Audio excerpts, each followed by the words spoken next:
బలిసినోడు బ్యాంకులకు వేల కోట్లు బొక్క పెట్టొచ్చు, కానీ అదే పేదోడికి బ్యాంకు నుంచి వెళ్ళి పైసలు రావాలి అని అంటే పాతి పెట్టిన శవాన్ని కూడా మోసుకు రావాలి. ఒడిశాల జీతు ముండా అనే ఒక గిరిజన బిడ్డ తన చెల్లె చనిపోయింది, తన అకౌంట్లో ఉన్న 19,300 ఆయనకి ఈమని చెప్పి అడిగితే వాళ్ళు కండిషన్ పెట్టిరట, ఆమెనన్నా రావాలి లేకపోతే ఆమె రాసిచ్చినట్టు ఏదైనా నోట్ అన్న ఉండాలి నీకు ఈమని అని చెప్పేసి అన్నారట.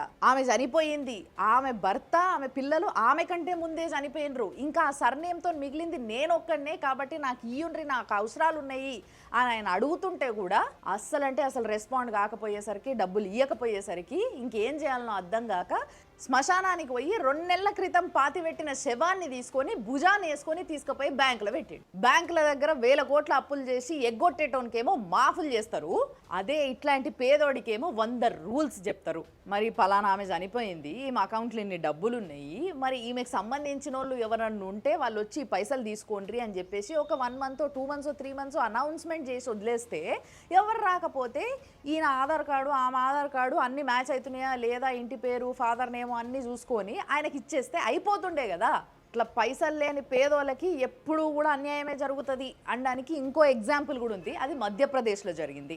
ఒక భర్తకి బాగాలేదని తన భార్య హాస్పిటల్ తీసుకుపోయి ట్రీట్మెంట్ చేయమంటే పైసలు అడగంగానే పైసలు లేవు అన్నందుకు పోయి అంబులెన్స్ గడువుపో చేస్తాం కానీ అని అన్నారట.